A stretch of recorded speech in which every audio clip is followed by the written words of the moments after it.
Happy to be joined by wide receivers coach Chris Parry, a familiar face here in the Valley. Played at Niles High School in his first season as the wide receivers coach. And Chris, thanks for joining us tonight. You have a young man like Max Tomczak that kind of sets the tone, doesn't it? Yeah, absolutely. Anytime you have a guy that's been here for multiple seasons, like you said, 5 years, it makes the transition very easy. It seems like most of the guys you have, Kai Wilson, Solomon, Danrich, I mean, these guys are solid guys. Yeah, a ton of guys that you get the ball in the hands, and that any time they can take it to the house. So very explosive, very smart, high football IQ guys that are ready to come to work every day. What makes a good wide receiver? I think first and foremost, you got to be able to catch the football. So the first thing is hands, and then creating separation. Anytime you can create separation down the field and get open, that's the first step. That's what I look for. Now, Chris, you're in your first season as the wide receivers coach, but you're no stranger to the program. You were quality control coach from 2017 to 2022. Went to Slippery Rock last year and decided to come back to YSU.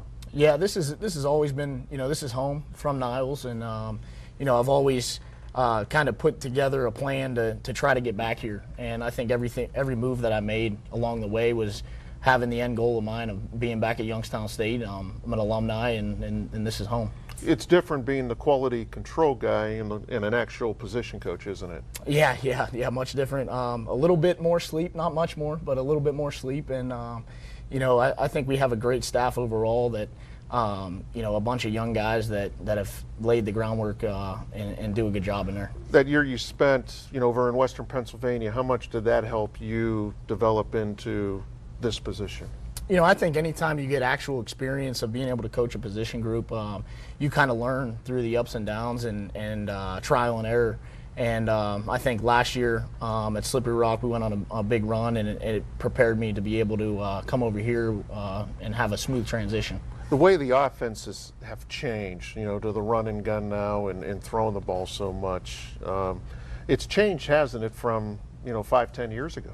Yeah, absolutely. I think with what we're trying to do right now at Youngstown State is set the tone, running the ball with that big offensive line we have. But with Coach Yursich bringing some of that air raid in, and that's actually some of the offense that I ran in college over at West Virginia. Was the air raid offense, and being able to implement some of that and be able to get our receivers the ball like we talked about. How much does the offensive coordinator maybe talk to you about receivers and different types of formations or plays? Yeah, I mean, anytime we're in game plan, the whole staff, it's a group think.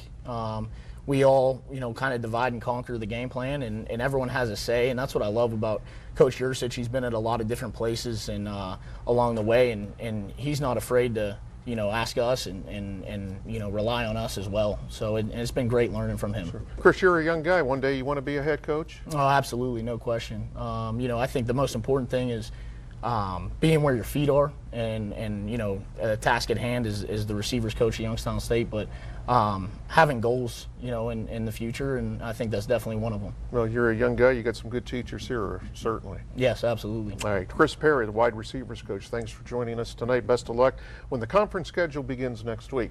When we come back, we'll take you around the showroom here at Greenwood Chevrolet in Austintown as we visit with a couple of Greenwood Chevrolet representatives when Penguin Gameday continues.